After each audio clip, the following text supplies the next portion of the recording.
Nuru ya asubuhi. Hadi mwisho nitaamini.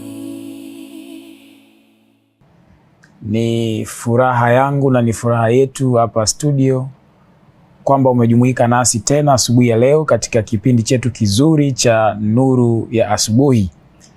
Na tunamshukuru Mungu ambaye amekupa neema na uzima. Na wakati huu tunaanza kipindi chetu cha Nuru ya Asubuhi kwa neno la Mungu. Baada ya kuwa tumemwabudu Mungu, tumemsifu Mungu na kumtukuza Mungu kwa nyimbo mbalimbali za ibada, tutamwomba Mungu alafu tutaendelea na ujumbe wa neno la Mungu. Baba, ninakushukuru katika jina la Yesu. Asante kwa sababu ya asubuhi ya leo.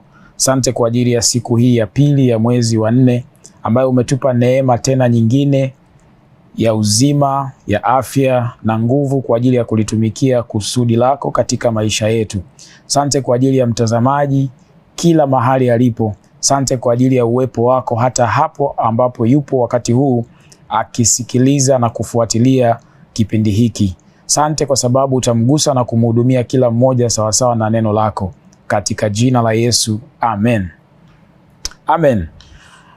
Nikukaribisha tena kwenye kipindi hiki cha kujifunza neno la Mungu ambayo ni taa ya miguu yetu, ni mwanga katika njia zetu. Na kwa kuwa kipindi ni nuru, maana yake kupitia neno hili linaangaza maisha yako katika siku nzima ya leo. Jana tulijifunza kuhusu nguvu ya bidii au bidii katika maombi na imani. Na tukaona tunamwomba Mungu ni kwa sababu ya kuimarisha mahusiano yetu au mawasiliano na mahusiano yetu na Mungu, na tunaendelea kuwa karibu na Mungu, na kwa sababu hiyo tunaweza tukayajua mapenzi makamilifu ya Mungu. Na leo hii tutajifunza somo lingine ambalo linaitwa roho ya ubora. Roho ya ubora, kwa Kiingereza tunasema the spirit of excellence. Roho ya ubora. Ubora ni sifa ya kipekee ya kitu. Ni sifa ya kipekee ya kitu au ya jambo fulani. Ni kitu kinachozidi viwango vya kawaida. Viwango vya kawaida. Ni kitu cha hali ya juu. Inaweza kuwa kwenye upande wa thamani, inaweza kuwa ni kiasi, ama inaweza kuwa kiwango chochote. Kwa hiyo kwenye eneo lolote la maisha kuna hilo neno tumekuwa tukilitumia, ubora, ubora, ubora. Kuna ubora wa elimu, kuna ubora wa bidhaa, kuna ubora wa huduma, kuna ubora wa vitu tofauti tofauti. Kwa hiyo kila eneo kwenye maisha yetu hili neno ubora tumekuwa tukilitumia. Lakini asubuhi ya leo nataka nikukumbushe tena kwamba ubora ni tabia. Ubora huanzia ndani ya mtu. Ubora hautoki nje, sio kitu kinachotoka nje, ila ubora ni kitu ambacho kinatokea ndani, hasa tunapomwongelea mtu. Kwa sababu ili upate bidhaa yenye ubora, ili upate huduma iliyo bora, ili upate elimu bora, ili upate kitu chochote bora, ni lazima kuwe na mhusika ambaye anasababisha huo ubora. Lazima kuwe na mhusika, na huyu mhusika tunamwongelea mtu. Kwa sababu huwezi ukapata kitu bora kwa mtu ambaye sio bora. Kwa hiyo ili upate kitu bora au ili kuwe na ubora kwenye eneo fulani, ni lazima kuwe na nguvu nyuma ya hicho kitu kinacholazimisha au kinachotengeneza mazingira ya kuwa na huo ubora. Kwa hiyo tunasema ubora ni character, ni tabia, huanzia ndani ya mtu. Na ubora kwa lugha nyingine inaweza kuwa ni kiwango au hali nzuri zaidi, kuwa katika kiwango kizuri au hali nzuri zaidi kwa neema ya Mungu na kwa ajili ya utukufu wa Mungu. Kwa Kiingereza tunasema being the best we can be by God's grace and for God's glory. Kwa hiyo tunapoongelea ubora hatuwezi kutofautisha ubora na uwepo wa Mungu au na Mungu kama chanzo cha huo ubora. Ndiposa tunasema ubora ni roho ya kimungu. Ndio maana tunajifunza leo roho ya ubora. Kwa nini? Kwa sababu Mungu wetu ni Mungu wa viwango, na kila kilicho chema kinatoka kwake. Kwa hiyo kila kilicho bora kinatoka kwa Mungu, kwa sababu Mungu sio Mungu wa vitu vinyonge. Hata katika kitabu kile cha Mwanzo ukisoma kwa habari ya uumbaji, kila alipokamilisha uumbaji katika siku, yeye mwenyewe alipotazama aliona ya kwamba ni kila kitu alichokifanya ni chema au ni jema na kinapendeza, manake kilikuwa katika hali ya ubora na katika hali ya viwango. Sasa nikupeleke katika maandiko kutoka kwenye kitabu kile cha Kutoka sura ya 31 mstari wa 1 mpaka ule mstari wa 6. Biblia inasema, Bwana akanena na Musa na kumwambia, angalia, nimemuita kwa jina lake Bezaleli mwana wa Uri, mwana wa Huri wa kabila ya Yuda, nami nimemjaza roho ya Mungu. Kama Biblia ni ya kwako, unaweza ukapigia mstari ama ukaweka alama. Sema, nami nimemjaza roho ya Mungu katika hekima, hilo la kwanza, katika maarifa na ujuzi na mambo ya kazi ya kila aina, ili, anatoa sababu, mstari ule wa 4, ili abuni kazi za ustadi, kuwa fundi wa dhahabu na fedha na shaba, na kukata vito kwa kutiwa mahali, na kuchora miti, na kufanya kazi ya ustadi iwayo yote. Alafu anasema tena, tazama, nimemchagua awe pamoja naye huyo Oholiab mwana wa Ahisamaki wa kabila la Dani, nami nimetia hekima katika mioyo ya wote wenye moyo wa hekima, ili wapate kufanya vyote nilivyokuagiza. Haya ni maneno ambayo Mungu ananena na Musa, na hapa Mungu alikuwa anampa maelekezo Musa juu ya namna ya kutengeneza hema ya kukutania. Lakini hema hii ya kukutania ilikuwa ni hema ambayo walitakiwa inatumika kwa ajili ya kumfanyia Bwana ibada. Sasa kwa kuwa Mungu ni Mungu wa viwango, ni Mungu wa ubora, anatoa maelekezo mahususi ya namna gani hema ya kukutania iweze kutengenezwa.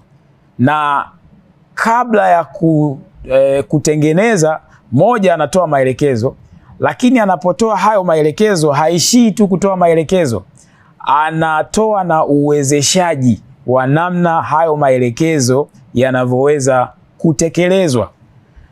Nini tunajifunza? Tunachojifunza ni kwamba Mungu akikupa kazi fulani, akikupa jukumu fulani, ni lazima akuwezeshe namna ya kutekeleza hilo jukumu, namna ya kulifanya hilo jukumu, tena katika hali ya ubora mkubwa kabisa. Tunasema where there is God's vision, there is God's provision. Kwa hiyo chochote unachokifanya, jambo lolote unalolifanya, kazi yoyote unayoifanya, majukumu yoyote ambayo unapewa kuyafanya mahali popote na wakati wowote, ikiwa ni Mungu amekupa nafasi ya kufanya hilo jambo, tambua ya kwamba Mungu amekuamini, na kabla ya kukupa alijua kabisa kwamba jambo hili linaweza kutekelezwa na wewe. Lakini alipokupa hilo jukumu, kwa sababu Mungu ni Mungu wa kanuni, huwa anamuwezesha mtu, lazima ampe nguvu na uwezesho au vitendea kazi vya kulitimiza hilo jukumu, kama alivyofanya kwa mtumishi wa Mungu huyu ambaye tunamsoma Bezaleli pamoja na mwenzake Oholiab. Kwa chochote unachokifanya, nataka nikuhakikishie kwamba Mungu amekupa vitendea kazi, amekuwezesha namna ya kufanya au ya kutekeleza hilo jukumu kama alivyofanya hapa. Sasa kwa Bezaleli Biblia inatuambia Mungu anasema nimemjaza roho ya Mungu. Alafu hiyo roho ya Mungu amemjaza katika mambo yafuatayo: hekima, maarifa, ujuzi na mambo ya kazi ya kila aina. Kumbe ndani ya roho wa Mungu, ambaye kama umeokoka, umempokea Yesu Kristo kuwa Bwana na Mwokozi wako, roho wa Mungu yuko ndani yako, lakini pia tunaendelea kujazwa.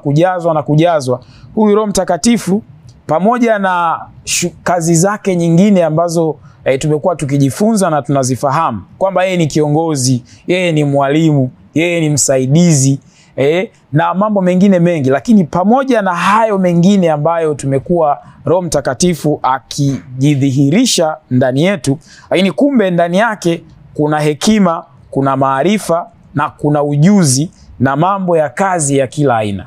Kwa hiyo ukitaka kufanikiwa kwenye kazi yoyote ambayo unaifanya, whether ni kazi ya kuajiriwa ama ni kazi ya ufugaji ama ni kilimo ama umejiajiri, ni kazi ya ufundi, ni utaalamu wenye eneo fulani, popote chochote ambacho mikono yako inaweza kufanya, nataka nikwambie kwamba Roho Mtakatifu ana uwezo wa kukusaidia ukakifanya hicho kitu kwa ubora, kwa sababu ndani yake kuna hekima, kuna maarifa na kuna ujuzi. Maana Roho wa Mungu aliyejazwa huyu Bezalel ndiye Roho wa Mungu ambaye tumejazwa leo. Lakini wakati ule walikuwa wanampokea Roho Mtakatifu kwa kusudi maalum. Lakini wakati huu wa neema, Roho Mtakatifu tuko naye wakati wote, nyakati zote tuko naye. Kwa hiyo unaweza ukamtumia Roho Mtakatifu katika namna ya kuboresha utendaji kazi wako wa kazi, ili usiwe mtu wa kawaida, usiwe mediocre person, usiwe mtu wa kawaida wa kufanya vitu vya kawaida, kwa sababu ili tuweze kupata kitu bora ni lazima kitokane na mtu bora, na ili tupate huyu mtu bora ni lazima kuwe na roho ya ubora iliyo nyuma yake. Kwa nini? Kwa sababu chochote ambacho mtu anakidhihirisha katika namna ya macho ya nyama tunayoweza kuona kinatokana na roho iliyoko nyuma yake. Ili uone tukio la wizi limefanyika, ni lazima kuwe na nyuma ya mtu fulani, lazima kuwe na roho ya wizi. Utaona kuna tukio au kuna matendo ya wizi yanafanyika, ya unyang'anyi yanafanyika.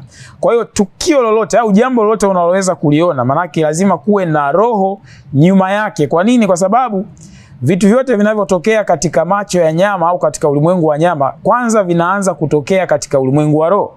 Kwa hiyo vinapotokea katika ulimwengu wa roho, vikishafanyika, ile roho iliyoko nyuma ya hilo jambo inasababisha hilo jambo litokee katika ulimwengu wa nyama au ulimwengu wa macho na nyama, ili tuweze kuona sasa na kutambua.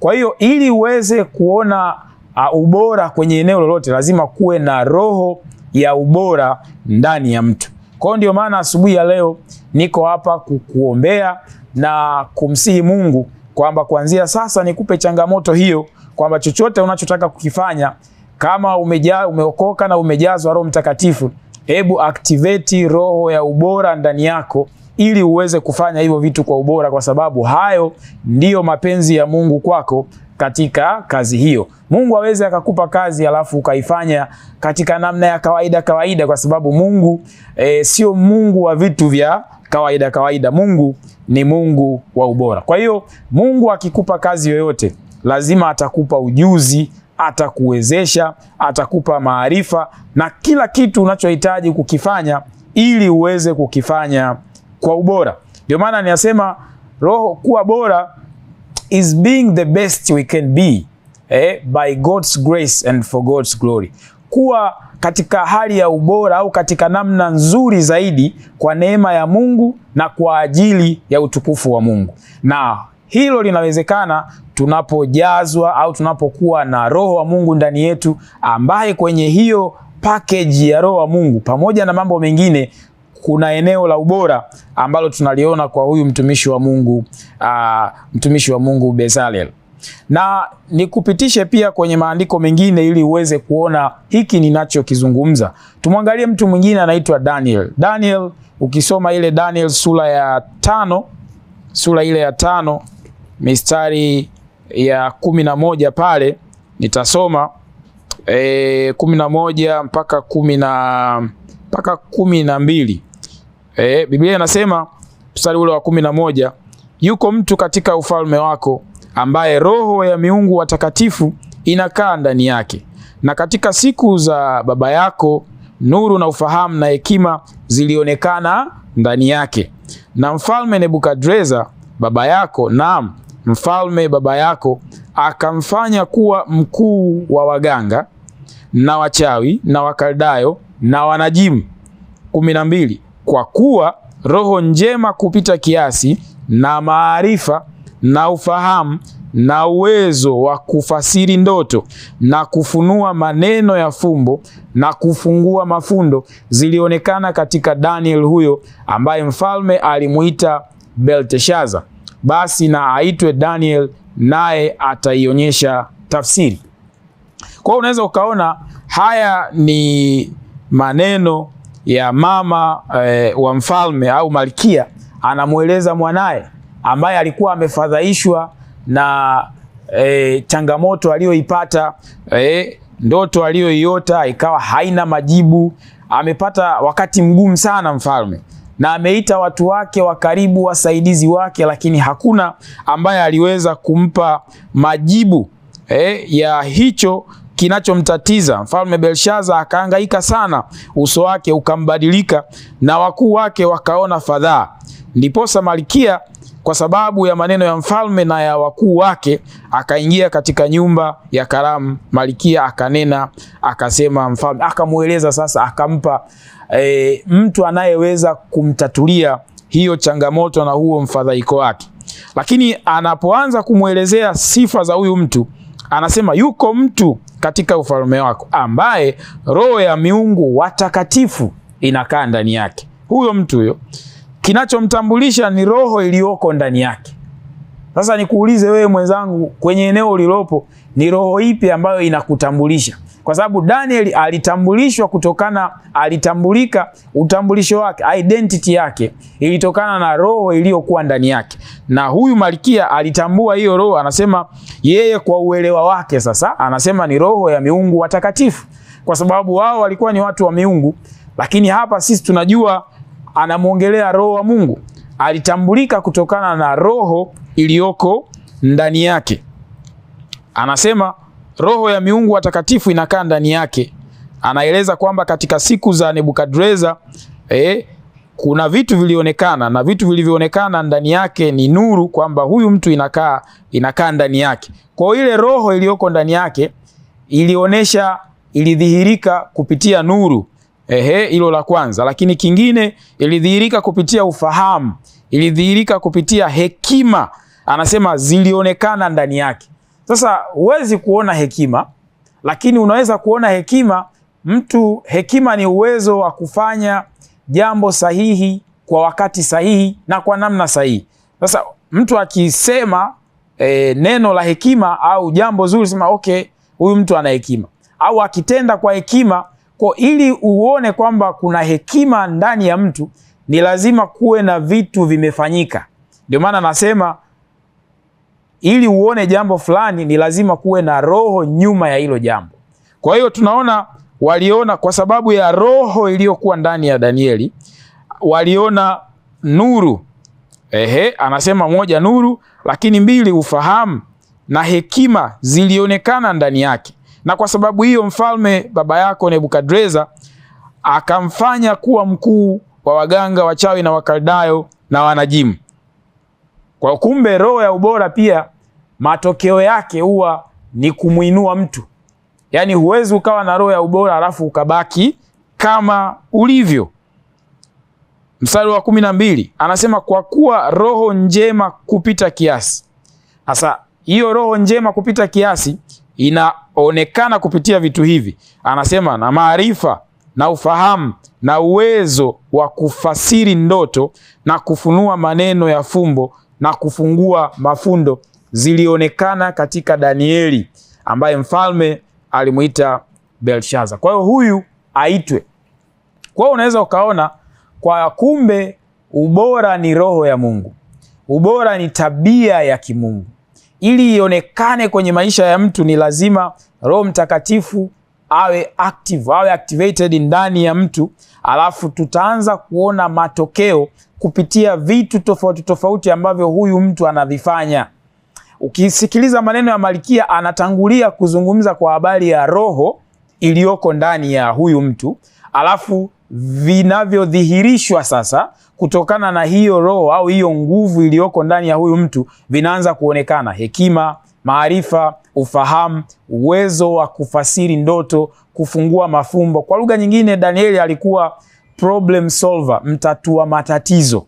Na kuombea kwa neema ya Mungu uwe mtu wa kutatua matatizo kwenye eneo ulilopo katika jina la Yesu Kristo. Bila kujali ni mahali gani upo, kazi yoyote, nimesema yoyote ambayo Mungu amekuweka. Kwamba uko nyumbani, wewe ni msaidizi wa kazi za nyumbani, wewe ni msaidizi wa shughuli za bustani ama shamba, wewe ni mwanasheria, wewe ni mwandishi wa habari, wewe sijui ni afisa kilimo, wewe ni mwalimu, ni daktari, ni nesi, wewe ni mkurugenzi, ni nani, mtu yoyote, ni mchungaji, ni shemasi, kwa nafasi yoyote ile ambayo unaifanya, ninakuombea kupitia Roho wa Mungu aliyeko ndani yako, mahali unapofanya biashara unayoifanya, eneo lolote, Mungu akupe neema ya kutatua matatizo, kwa sababu Roho wa Mungu aliyeko ndani yako ana uwezo wa kukufanya kuwa mtatua matatizo au mtoa changamoto. Kwa sababu dunia tulio nayo leo inakabiliwa na migogoro na matatizo mengi, lakini inakosa watu madhubuti wa kutoa solutions, suluhisho la matatizo na changamoto zinazoikabili dunia. Lakini ukiwa na Roho wa Mungu mahali ulipo, una uwezo wa kuwa suluhisho la changamoto fulani ambayo dunia au eneo lilopo linakabiliwa na hiyo changamoto. Ni wewe tu hujatambua nafasi yako, lakini asubuhi ya leo nakutia moyo kwamba kupitia Roho wa Mungu uliye naye unaweza kuwa suluhisho la changamoto fulani katika eneo lilopo, na iwe hivyo kwako katika jina la Yesu Kristo wa Nazareth. Mstari ule tusome tena Danieli sura ya 6 mstari wa 3. Tusoma ile mistari mitatu ya kwanza, mstari wa kwanza hadi wa 3. Biblia inasema, ilimpendeza Dario kuweka juu ya mfalme maliwali 120 wawe juu ya ufalme wote, na juu yao akaweka wakubwa 3, na Danieli alikuwa mmoja wao, ili maliwali hawa wote ili maliwali hawa watoe hesabu kwao, mfalme asipate hasara. Basi Danieli huyo, mstari wa 3, alipata sifa kuliko wakubwa na maliwali, kwa kuwa roho bora ilikuwa ndani yake, naye mfalme akaazimu kumweka juu ya ufalme wote. Sasa unaweza ukaona msisitizo wa haya maneno na mpangilio wa haya maneno yanavyoandikwa ama kuzungumzwa, ni vizuri ukazingatia.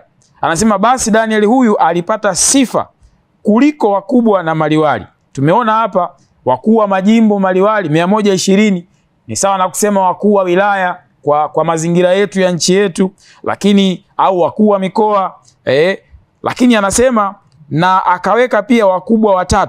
Manake hawa walikuwa wanaripoti kwa hawa wakubwa 3, na hawa wakubwa 3 mmoja wapo walikuwa Danieli. Lakini Danieli huyu yeye alipata sifa kuliko wakubwa na maliwali. Kwa nini? Kwa kuwa roho bora ilikuwa ndani yake, naye mfalme akaazimu kumweka juu ya ufalme wote. Sasa mfalme akitaka kumweka juu ya ufalme wote, kwa lugha nyingine ni kwamba mfalme alikuwa excited, alifurahishwa sana na Daniel kiasi kwamba akataka kumweka juu ya ufalme wote. Kumweka juu ya ufalme wote kwa lugha nyingine ni kumweka hata juu yake yeye mfalme, kwa sababu katika taifa au katika nchi aliye juu ya ufalme au juu ya taifa lote, wa kwanza kabisa ni rais au ni mfalme. Kwa lugha nyingine alijikuta anatamani hata kumfanya Daudi kuwa juu yake, Danieli kuwa juu yake, kwa sababu ya roho bora iliyokuwa ndani yake. Ninakuombea kwa jina la Yesu kwamba roho bora iweze kutenda kazi ndani yako, ili kiongozi wako kwenye eneo lako la kazi akufurahie kwa sababu ya ubora ambao na thamani unayoitoa na kuionyesha katika kazi yako, katika jina la Yesu Kristo. Kwa hiyo nakupa changamoto kwamba usikubali kuwa mtu wa kawaida.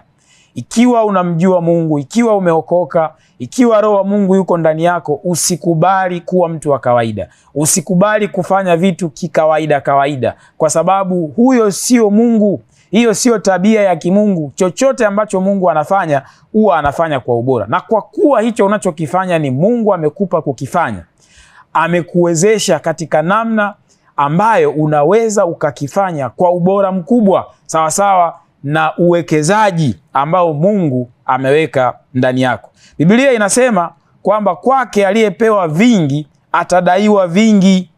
Kwa mfano, tunafahamu ule mfano wa talanta. Kuna aliyepewa talanta 1, aliyepewa talanta 2, aliyepewa talanta 5.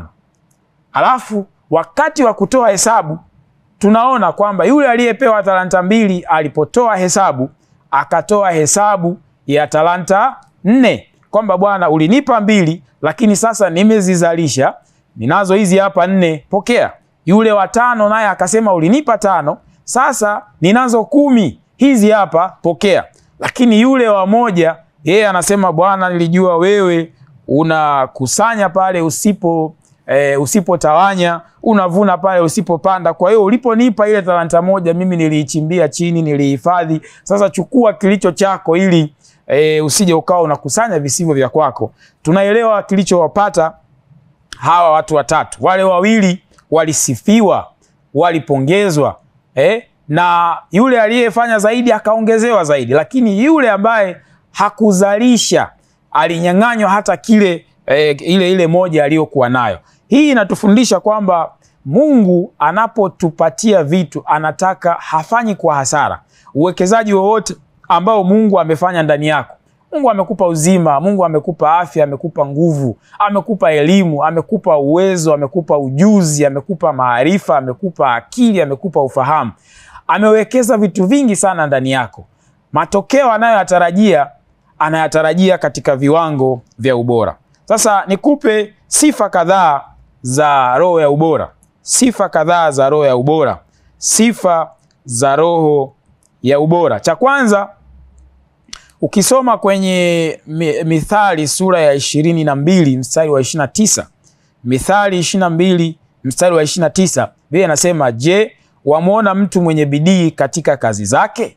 Je, wamuona mtu mwenye bidii katika kazi zake? Huyo atasimama mbele ya wafalme, hata simama mbele ya watu wasio na cheo. Sasa Biblia ya Kiswahili inasema wamuona mtu mwenye bidii katika kazi zake. Biblia ya Kiingereza inasema do you see a man who excels in his work. Kwa hiyo kumbe hapa tunaona kuna uhusiano mkubwa kati ya roho ya ubora na bidii. Huwezi ukawa na roho ya ubora afu ukafanya vitu kwa ulegevu. Mahali fulani Biblia inasema na alaniwe mtu yule afanyaye kazi ya Bwana kwa ulegevu. Nimekuambia chochote unachokifanya Mungu amewekeza ndani yako. Kuna kusudi la Mungu ambalo unahitaji kulitimiza hapo mahali. Sasa usifanye kwa ulegevu, kwa sababu hiyo sio tabia ya Mungu. Lakini hapa tunasema, je, wamuona mtu mwenye bidii katika kazi zake? Huyo atasimama mbele ya wafalme, wala hata simama mbele ya watu wasio na cheo. Kwa hiyo kumbe roho ya ubora huonekana kwa nje kutokea ndani. Ndio maana nimekuambia ni character, ni tabia iliyoko ndani ya mtu ambayo inawezeshwa na roho wa Mungu. Kwa hiyo kumbe ubora unaonekana. Hakuna mahali kutakuwa na kitu bora kisionekane. Kitakuwa distinguished. Kwa hiyo ili uwe distinguished, uwe distinct, ni lazima ufanye kwa ubora. Nasema, je, umemuona? Manake katikati ya wengi wanaofanya kuna aliyefanya zaidi ya wengine. Manake huyu amefanya kwa ubora. Ndio anasema, je, wamuona mtu mwenye bidii katika kazi zake? Huyo atasimama mbele ya wafalme, wala hatasimama mbele ya watu wasio na cheo. Kwa hiyo roho ya ubora inaonekana. Ukiwa bora tutajua tu, na ukiwa na roho ya ubora tutajua tu, kwa sababu ya yale utakayokuwa unayadhihirisha. Kwa hiyo usimzimishe roho ya ubora ndani yako kwa kufanya vitu kienyeji kawaida, kwa sababu unamdisappoint Mungu, unamfanya Mungu ajisikie vibaya, kwa sababu ana matarajio makubwa na wewe kulingana na uwekezaji ambao yeye ameufanya. Lakini pia roho ya ubora inahusishwa na kile kitu ambacho mtu anakifanya. Unasikia, unamuona mtu anayefanikiwa, unamuona mtu mwenye bidii katika kazi zake. Kwa hiyo ni kazi yoyote. Tumeona kule kwa Bezalel, tumeona kwa Daniel. Tunaona roho ya ubora kwenye maeneo tofauti tofauti. Kwa hiyo hata kwenye hiyo kazi yako roho ya ubora inaweza ikadhihirika, roho ya ubora inaweza ikaonekana. Lakini kingine tunaona kwamba roho ya ubora inamtambulisha mtu. Unajua Bezalel hakuwa anajulikana kabla Mungu hajamtambulisha. na wakati anatajwa kwenye ile Kutoka 31 anasema nimemuita Bezalel kwa jina lake. Soma huko nyuma kwingine kote humuoni mahali akitajwa. Kwa hiyo anatambulika na kwanza anamtambulisha Mungu mwenyewe, na anamtambulisha kwa sababu ya uwekezaji ambao ameufanya ndani yake. Kwa hiyo Mungu anamtambulisha kwa sababu ya uwekezaji na roho iliyoko ndani yake. Kwa hiyo roho ya ubora inamtambulisha mtu. Kwa hiyo hata wewe unaweza ukatambulika. Usihangaike kutafuta umaarufu ama kutaka kutambulika. Kilichoko ndani yako kitakutambulisha tu. Wewe unachotakiwa ni kuactivate roho ya ubora, ili hiyo roho ya ubora inajua nini inapaswa kufanya kwenye kile ambacho Mungu ameweka. Kwa hiyo nikutie moyo kwamba boresha viwango vyako, inua standard, raise your standard. Inua viwango vya utendaji wako kwenye eneo lolote ambalo Mungu amekupa kufanya. Tunaona akina Daniel walionekana kuwa ni bora.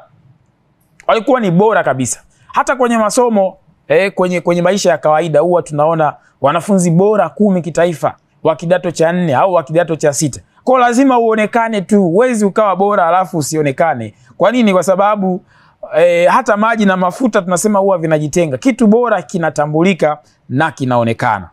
Lakini jambo lingine, ubora huwa unaambatana na unyenyekevu. Ubora huwa unaambatana na unyenyekevu. Yakobo 4:6 inasema lakini hutujalia sisi neema iliyozidi. Kwa hiyo usema Mungu huwapinga wajikuzao, bali huwapa neema wanyenyekevu. Kwa hiyo ili uweze kufanikiwa na uweze kuwa bora, ni lazima utambue kwamba huwezi ukafanya jambo lolote pasipo msaada wa kimungu. Huo ni unyenyekevu. Maana tofauti na hapo itakuwa ni roho ya kiburi, tena kiburi cha uzima. Lakini kiburi cha uzima ama kiburi hakiambatani kabisa na roho ya ubora. Ingawa ukishaanza kuwa bora, kuna namna kale ka roho ka kiburi na hasa kiburi cha uzima huwa kinaanza kuinuka. Lakini kuhakikishie mtu yeyote ambaye akiruhusu kiburi kuinuka huwa anashushwa. Ndivyo Biblia inavyotuambia. Yeye hutujalia neema iliyozidi. Kwa hiyo usema Mungu huwapinga wajikuzao, bali huwapa neema wanyenyekevu. Ubora huambatana na unyenyekevu. Mtu mwenye kiburi ndiye anayeweza kuuficha udhaifu wake, lakini mnyenyekevu huweka wazi na kutafuta ukamilifu katika Kristo. Kwa hiyo ili uweze kuwa bora, ni lazima ukubali kuna maeneo haufanyi vizuri. Kwa nini? Kwa sababu ni mtu dhaifu tu ndo anayeweza kuficha udhaifu wake. Lakini ukiwa ni mtu imara, ukiwa ni mtu bora, pale ambapo hufanyi vizuri, utatafuta neema na msaada wa Mungu ili uweze kuwa bora zaidi sawasawa na mapenzi ya Mungu. Lakini sifa nyingine, ubora hukua na kuongezeka kila baada ya muda fulani. Ubora hukua na kuongezeka kila baada ya muda fulani. Kwa kawaida ubora una hiyo tabia ya kuongezeka na kukua siku baada ya siku. Hakuna aliyezaliwa kuwa bora, lakini ubora unaanza, unakuwa na kuongezeka. Kwa hiyo kile kilichoko ndani yako ukishaanza kukifanyia kazi, unaweza ukaona kinaongezeka hatua kwa hatua. Tumeona ule mfano wa talanta 1, 2 na 5 kwamba alipewa mtu akazalisha akaongezeka. Na uzuri ni kwamba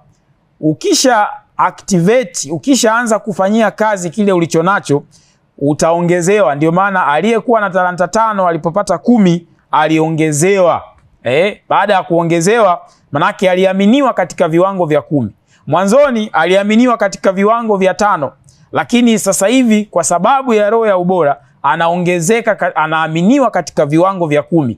Aliyekuwa anaaminiwa kwenye viwango vya 2 sasa anaaminiwa kwenye viwango vya 4 na kuendelea na kuendelea na kuendelea. Kwa hiyo popote ulipo, fanya kila kitu kwa ubora. Wewe ni afisa wa ngazi ya chini, fanya kwa ubora kama vile wewe ni meneja ama ni mtu wa ngazi ya juu. Alafu utaona unaweza sasa ukainuliwa au ukawa promoted kwenye kile ambacho unakifanya, kwa sababu hiyo ndiyo kanuni ya Mungu. Kwa hiyo nakutia moyo mtu wa Mungu kwamba usifanye vitu kikawaida, kwa sababu hayo sio mapenzi ya Mungu. Wakati mwingine tukipata nafasi tutaendelea kuangalia kuhusu tabia hizi za roho ya ubora, ili uweze kujipima na kujiangalia, je, mimi hii roho ya ubora inatenda kazi ndani yangu? Kwa sababu Mungu alipokuweka na uwekezaji aliyoweka, nimekuambia maandiko yanasema kwake aliyepewa vingi kwake huyo vitadaiwa vingi.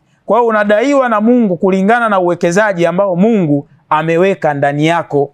Kwa hiyo usijifananishe na mtu mwingine, kwa sababu Mungu amewekeza tofauti tofauti kwa watu tofauti tofauti. Kwa hiyo nikutie moyo na nikupe changamoto kuwa bora kwenye eneo ulilopo. Tumeanza mwezi mwingine, mwezi wa 4, ni robo nyingine ya pili ya mwaka huu. Hebu kusudia kuwa bora kwenye kila eneo ambalo Mungu amekuweka, ili Mungu aweze kufurahia utendaji wako na aone hakuwekeza kwa hasara. Hakuwekeza kwa hasara. Tahitimisha kwa kufanya maombi.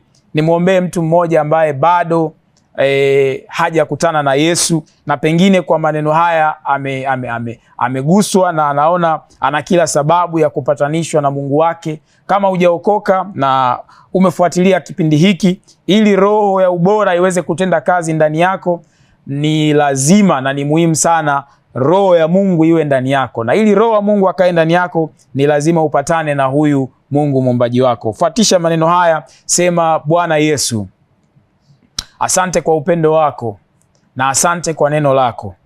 Ninakiri ya kwamba mimi ni mwenye dhambi na ya kwamba ulikufa msalabani kwa ajili ya dhambi zangu. Ninatubu dhambi zangu zote, ninazozikumbuka na nisizozikumbuka. Ninaomba unitakase na kuniosha kwa damu yako ya thamani. Karibu ndani yangu, uwe Bwana na Mwokozi wa maisha yangu. Kuanzia sasa mimi nimeokoka, katika jina la Yesu. Amen. Mungu akubariki sana. Asante kwa kushiriki neno hili na maombi haya. Kuanzia sasa umeokoka. Unaweza ukatafuta kanisa la watu ambao wameokoka maeneo uliopo, ili uweze kupata mafundisho na kukulia wokovu. Lakini pia niombe kwa ajili ya wewe ambaye umeokoka, roho wa Mungu yuko ndani yako, ili roho ya Mungu, roho iliyo bora, iweze kutenda kazi ndani yako. Baba, katika jina la Yesu Kristo, ninaomba toba na rehema kwa ajili ya mimi mwenyewe na mtazamaji ambaye amefuatilia kipindi hiki, na kila mmoja ambaye umempa nafasi ya kusikia neno hili.